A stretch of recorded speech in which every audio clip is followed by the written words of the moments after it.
और prime time की शुरुआत करेंगे इस वक्त की बेहद अहम खबर के साथ, जहां नेशनल कॉन्फ्रेंस के अध्यक्ष फारूक अब्दुल्ला ने यूनिफॉर्म सिविल कोड पर एक बड़ा बयान दिया है। फारूक अब्दुल्ला ने इस बयान पर भी विवाद होना तय करार दिया। फारूक अब्दुल्ला ने कहा कि मुसलमानों का अपना शरीयत कानून है, उन्हें इस बात को ध्यान में रखना चाहिए और यूनिफॉर्म सिविल कोड लाने से पहले ये सोचना चाहिए कि कहीं कोई तूफान ना आ जाए।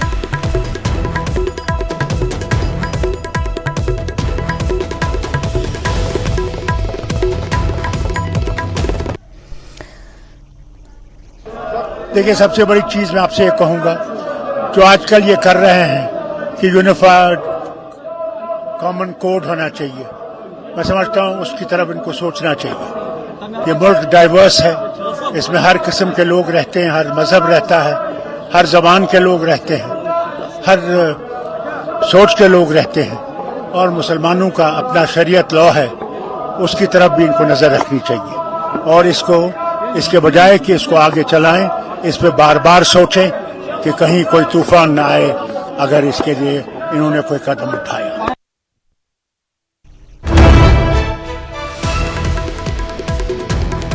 तो फारूक अब्दुल्ला ने ये बड़ा बयान दिया है। उन्होंने कहा है कि मुसलमानों का अपना एक शरिया लॉ है और यूनिफॉर्म सिविल कोड लगाने से पहले इस मुद्दे पर विचार करना चाहिए। कहीं ऐसा ना हो कि यूनिफॉर्म सिविल कोड लागू हो और उसके बाद देश में तूफान आ जाए।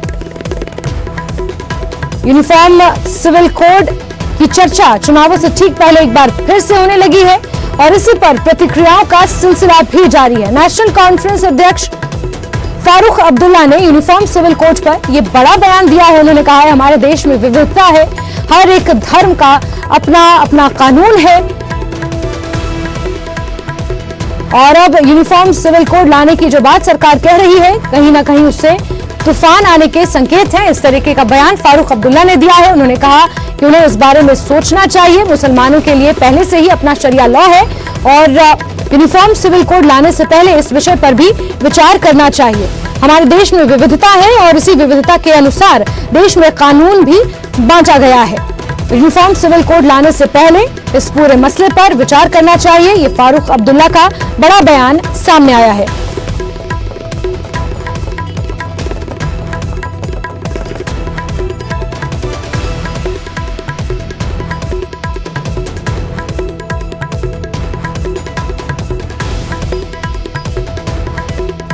तो बड़ी खबर आपको बता रही है, यूनिफॉर्म सिविल कोड जो एक बार फिर से चर्चाओं का विषय बना हुआ है और इसी विषय पर फारूक अब्दुल्ला ने अपना बयान दिया है। उन्होंने कहा है कि मुसलमानों के लिए शरिया लॉ है और उसी शरिया लॉ के हिसाब से सभी निर्णय मुस्लिम समुदाय में लिए जाते हैं, लेकिन अब यूनिफॉर्म सिविल कोड की जिस तरीके से बात हो रही है, इस पर विचार करना चाहिए और कहीं ऐसा ना हो कि इससे तूफान आ जाए। तो यूनिफॉर्म सिविल कोड का मुद्दा एक बार फिर से गर्मा गया है। देश भर में इस मुद्दे को लेकर एक बहस छिड़ गई है। तमाम विपक्षी दल इस मुद्दे को लेकर अपने अपने तर्क दे रहे हैं, अपने अपने विचार सामने रख रहे हैं और उसी क्रम में नेशनल कॉन्फ्रेंस के अध्यक्ष फारूक अब्दुल्ला ने भी इस पर अपना बयान जाहिर किया है, अपनी प्रतिक्रिया जाहिर की है। यूनिफॉर्म सिविल कोड यानी कि समान नागरिक संहिता बिल, जिसे लाने की बात बार बार कही जा रही है, इसको लेकर पूरे देश भर में एक बार फिर से बहस छिड़ी हुई है। प्रधानमंत्री नरेंद्र मोदी ने इसको लेकर एक बयान दिया था, जिसके बाद से ही यूनिफॉर्म सिविल कोड समान नागरिक संहिता बिल पर एक बार फिर से बहस छिड़ गई है। तमाम विपक्षी पार्टियां इसको लेकर अपनी प्रतिक्रियाएं दे रही हैं और इसी क्रम में फारूक अब्दुल्ला ने भी ये बड़ा बयान दिया। उन्होंने कहा है कि मुसलमानों के लिए अपना शरिया कानून है, इस देश में विविधता है और उसी के हिसाब से कानून भी बनाए गए हैं। यूनिफॉर्म सिविल कोड लाने से पहले सरकार को सोचना चाहिए और उन्होंने ये भी कहा, एक तरीके से चेतावनी भी दी कि ये सोचना चाहिए कि यूनिफॉर्म सिविल कोड लाने से पहले कहीं तूफान ना आ जाए और सिविल कोड पर जो भी निर्णय लिया जाए उस निर्णय को लेने के बाद कहीं तूफान ना आ जाए। ये फारूक अब्दुल्ला ने बयान दिया है यूसीसी यानी यूनिफॉर्म सिविल कोड समान नागरिक संहिता पर।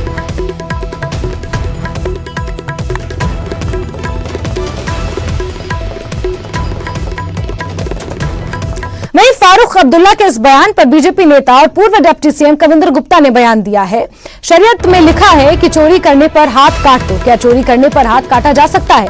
क्या मुस्लिम देशों में ऐसा होता है? औरतों को दबाने के लिए तलाक का नियम है। हिंदुस्तान में सभी नागरिक एक समान है और यूसीसी लागू होना बहुत जरूरी है। ये पूर्व उप मुख्यमंत्री कविंद्र गुप्ता का बयान है।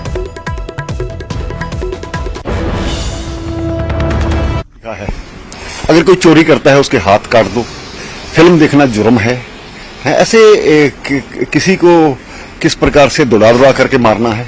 क्या सब चीजें आपने लागू की? क्या बाकी सब मुस्लिम देशों में ये चीजें लागू हैं? एक औरतों को दबाने के लिए तलाक तलाक तलाक जो आपको सूट करता है वो आपने रख लिया। ऐसा नहीं चलेगा। ये हिंदुस्तान है, सभी नागरिक बराबर हैं, ये संविधान का दर्जा, इसलिए ये कानून लागू होना बहुत जरूरी है। वहीं कांग्रेस यूनिफॉर्म सिविल कोड पर फारूक अब्दुल्ला के बयान का समर्थन करती दिखाई दे रही है। कांग्रेस का कहना है कि किसी पर कोई चीज थोपनी नहीं चाहिए, सबकी सहमति पर फैसला होना चाहिए। चुनाव के चलते फैसला नहीं होना चाहिए, भाईचारा खत्म नहीं होना चाहिए।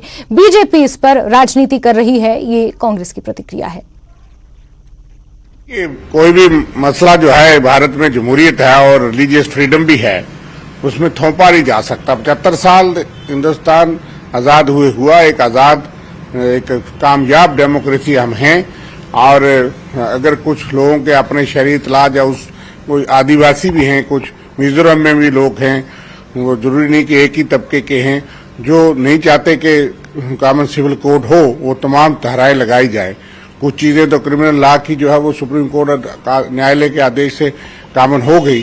तो कुछ चीजों पे अपना शादी ब्याह में, प्रॉपर्टी के मामलात में, कुछ अडॉप्शन के मामलात में अलग उनके शरीयत ला कहता है, इसलिए कोई चीज थोपी नहीं जानी चाहिए।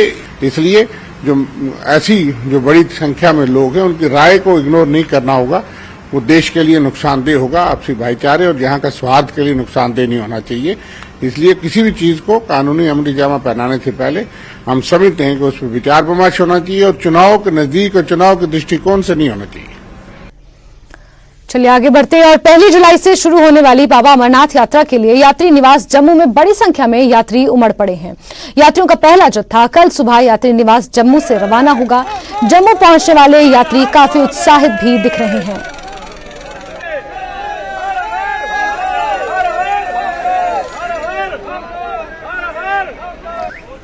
तो जम्मू से आपको ये तस्वीरें दिखा रहे हैं। जम्मू के यात्री निवास के बाहर की ये तस्वीरें हैं, जहां देश भर से ये श्रद्धालु पहुंचे हुए हैं। बाबा अमरनाथ की यात्रा शुरू होने वाली है। 1 जुलाई से औपचारिक तौर पर यह यात्रा शुरू होगी और कुछ यात्री जम्मू से भी रवाना होंगे जो इस यात्रा में शामिल होंगे। पहले और दूसरे जत्थे में शामिल होने की होड़ यहां पर इन श्रद्धालुओं में देखने को मिल रही है। काफी उत्साहित यहां पर श्रद्धालु नजर आ रहे हैं। लंबी लंबी कतारों में यहां पर श्रद्धालु लगे हुए हैं।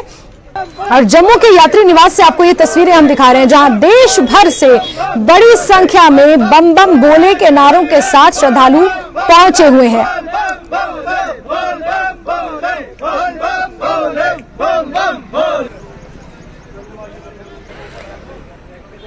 तो पहले और दूसरे जत्थे में जाने की होड़ यहां पर श्रद्धालुओं में मची हुई है। आप देख सकते हैं चेकिंग यहां पर हो रही है, जिसके बाद इन्हें यात्री निवास में रखा जाएगा और फिर कल जम्मू से यात्री पहला जत्था यात्रियों का जम्मू से रवाना होगा। उसके बाद औपचारिक तौर पर श्रीनगर से 1 जुलाई से यह यात्रा शुरू होने जा रही है। 62 दिनों तक ये यात्रा चलेगी और दूर दराज से यहां पर श्रद्धालु इस यात्रा का हिस्सा बनने के लिए पहुंचेंगे। पहले और दूसरे जत्थे में जाने के लिए श्रद्धालु काफी उत्साहित है और उनमें होड़ लगी हुई है। प्रशासन द्वारा तैयारियां पुख्ता कर ली गई है। बसेस का इंतजाम किया गया है जो बहुत ही न्यूनतम किराए पर इन श्रद्धालुओं को बेस कैंप्स तक पहुंचाएंगे और उसके बाद बाबा अमरनाथ की ऐतिहासिक पवित्र यात्रा शुरू हो जाएगी। 1 जुलाई से औपचारिक तौर पर बाबा अमरनाथ की यात्रा शुरू हो रही है और इस यात्रा को लेकर श्रद्धालु कितने उत्साहित हैं ये तस्वीरें बयां करने के लिए काफी हैं। आपको जम्मू यात्री निवास से बाहर की तस्वीरें दिखा रहे हैं। यात्रियों का जोश बिल्कुल हाई है और कल जम्मू से पहला जत्था रवाना होगा और श्रीनगर से फिर ये यात्रा औपचारिक तौर पर शुरू हो जाएगी।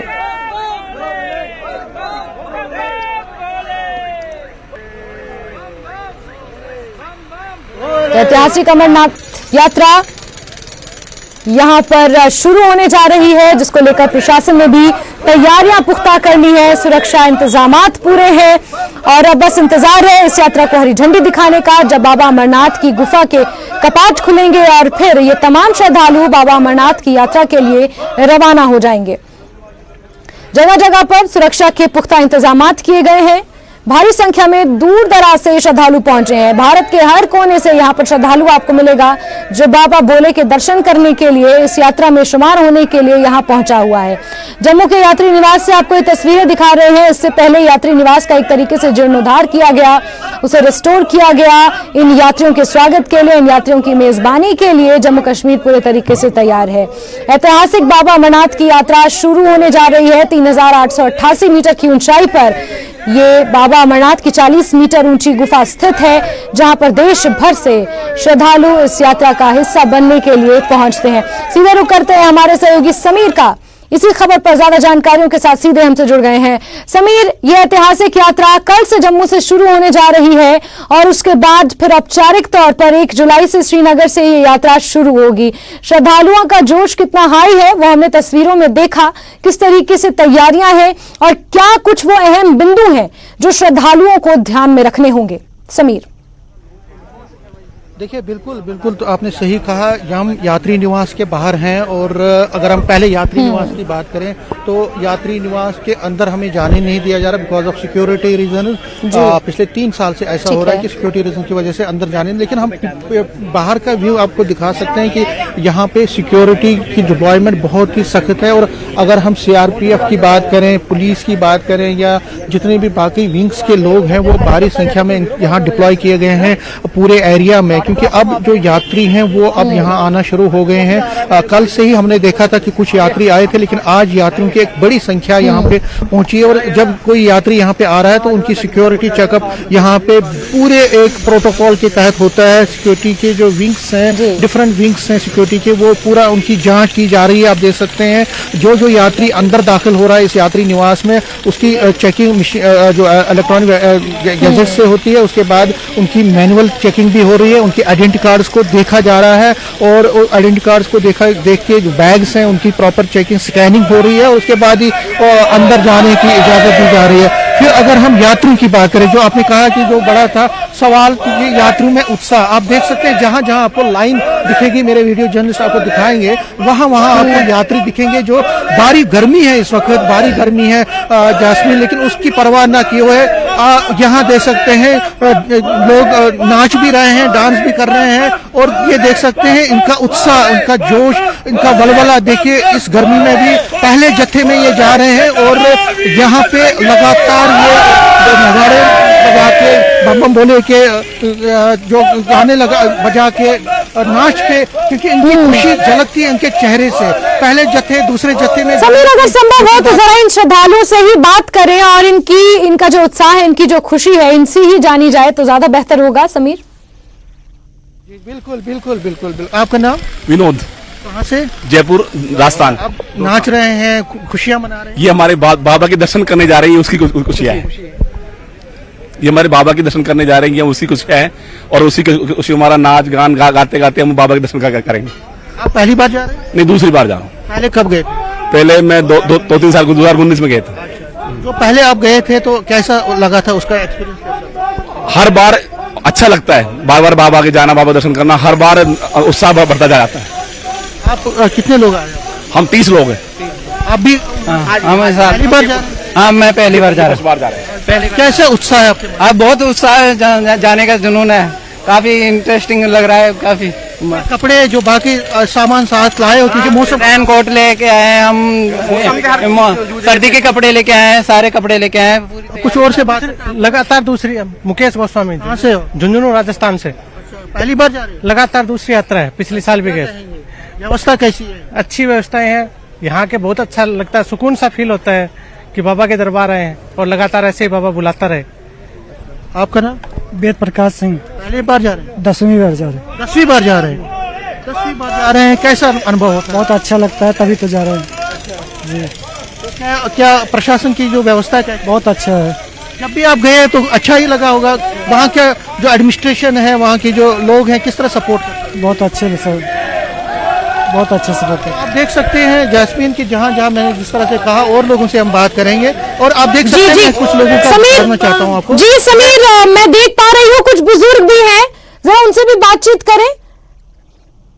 हाँ जी, उनसे देखिए, पहले मैं दिखाना चाहता हूँ ये श्री अमरनाथ यात्रा परमिट कार्ड है। ये बालतल के जरिए जाएंगे, बालतल के रास्ते से ये दिखा रहे हैं।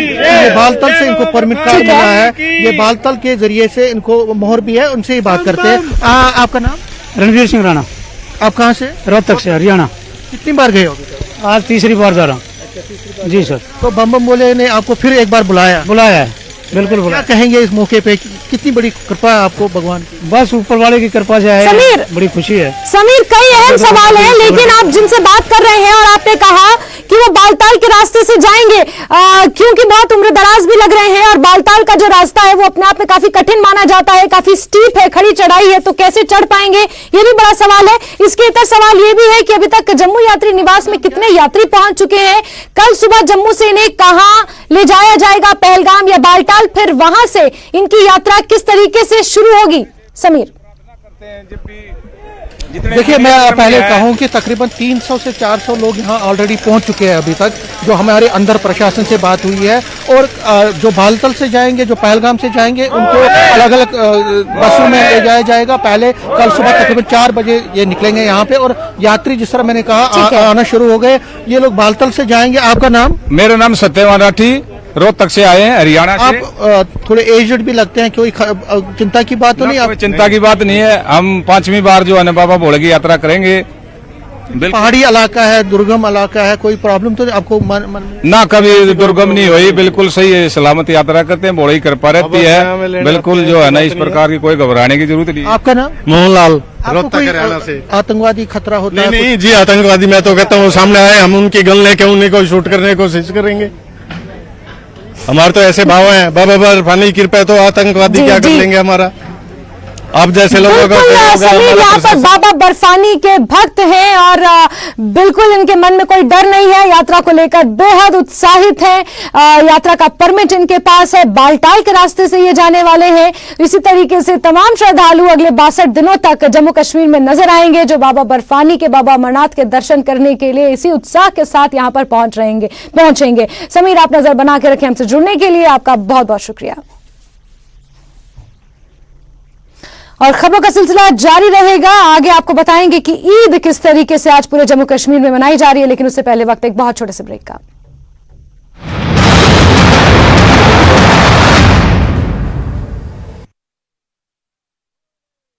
channels, 15 languages. मेंढर के एक दूर दराज इलाके नाड़ में सैलाबी रेले में फंसे एक शख्स को मकामी लोगों ने बचा लिया। लोगों के मुताबिक मेंढर के कई इलाकों में भारी बारिश हुई, जिसके वजह से नदी नालों में पानी का बहाव भी तेज हुआ। पानी के तेज बहाव में फंसा शख्स काफी देर तक एक पत्थर पर खड़ा रहा, बाद में उसे बचाया गया। गासरम कुलगाम के शाराडंगी बागात में एक नौजवान की लाश बरामद हुई। लाश के पास फैयाज अहमद लोन साकिना कोखर हामा का शनाख्ती कार्ड भी बरामद हुआ। पुलिस ने केस दर्ज करके तहकीकात शुरू कर दी है। एक किराए के कमरे में खातून की लाश लटकी हुई पाई गई। खातून का बिजनौर उत्तर प्रदेश से ताल्लुक। पुलिस मामलात में मनाई जा रही है ईद उल अजहा इस्लाम की 2 अहम ईदों में से एक है। दुनिया भर के मुसलमान जिल हिजा महीने की 10 तारीख को ईद उल अजहा मनाते हैं। इस अवसर पर मस्जिदों में नमाज अदा की जाती है, इसके लिए विशेष व्यवस्था की जाती है। ईद उल अजहा पर मुसलमान एक दूसरे को बधाई देते हैं।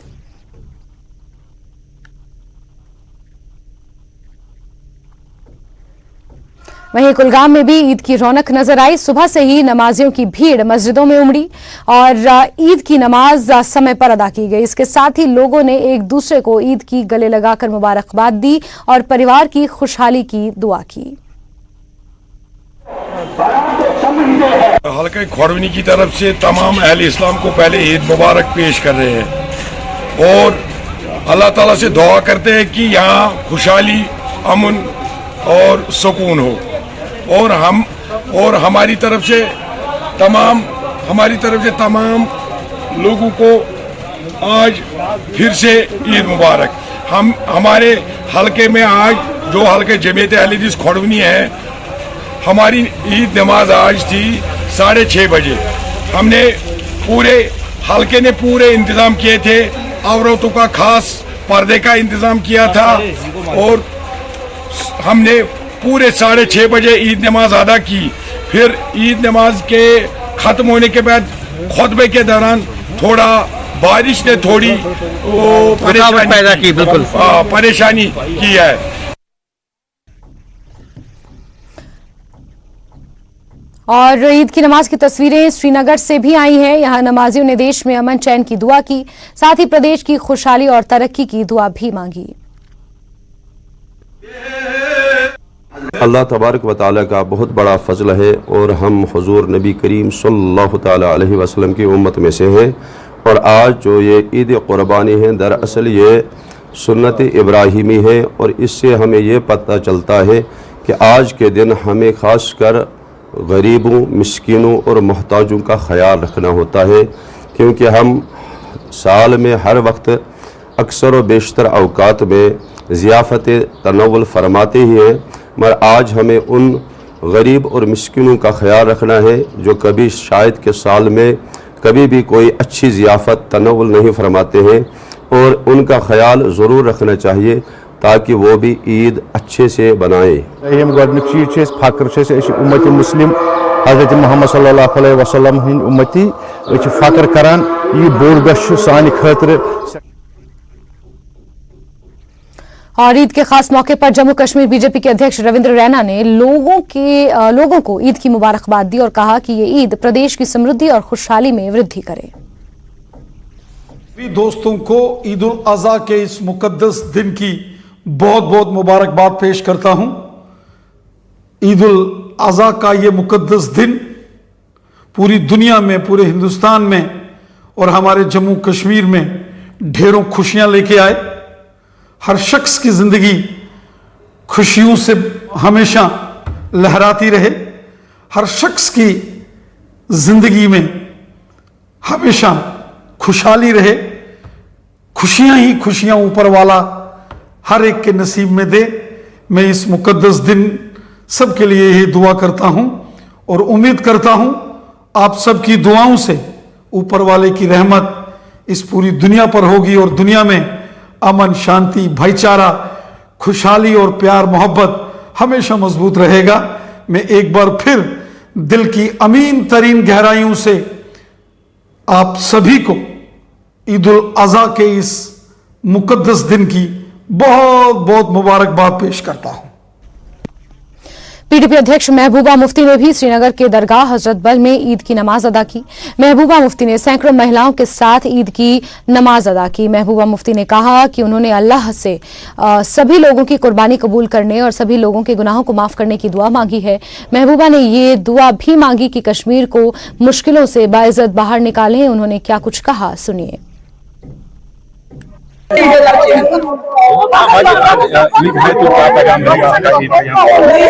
हम अपनी तरफ से सारे जो अहले इस्लाम हैं उनको इस ईद की मुबारकबाद देते हैं और अल्लाह ताला से दुआ करते हैं जो कुर्बानी दी सब लोगों ने इस वक्त इस ईद के मौके पे उसको कबूल फरमाए, हमारे गुनाहों को माफ फरमाए और जिस मुश्किलात में जम्मू कश्मीर इस वक्त फंसा हुआ है इस मुश्किल दौर से हमें बाइज्जत तरीके से बाहर निकाले।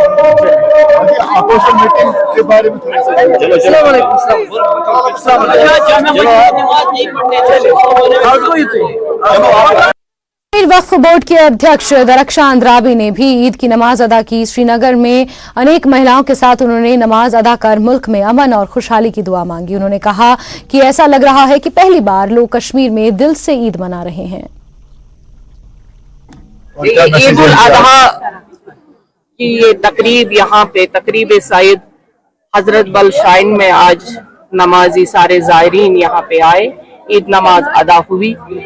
हम अपनी तरफ से वक्फ की तरफ से तमाम मुसलमानों को, उम्मत मुस्लिमा को ईद की मुबारकबाद देते हैं क्योंकि खुशी का मौका है और आज हजरत इब्राहीम अलैहिस्सलाम की जो वाकई में इस्लाम का एक मंबा रहा है और मंबा है, कुर्बानी अदा की जाएगी। आप सभी लोग उसी में मगन हो जाएंगे क्योंकि हमारा फरीजा है, हम ये चाहेंगे ये फरीजा हमेशा अदा हो जाए और खुशी के साथ। आज कश्मीर में हमें पहली बार लग रहा है कि वाकई दिल से लोग खुशी मना रहे हैं। ये खुशी आप सबों को नसीब हो और अल्लाह करे कि हमारे कश्मीर में अमन, अमान और तरक्की हो। और इसी के साथ बुलेटिन में फिलहाल के लिए बस इतना ही, लेकिन जम्मू कश्मीर, लद्दाख, हिमाचल की अहम खबरों के लिए आप जुड़े रहिए न्यूज़ 18 JKLH के साथ। नमस्कार।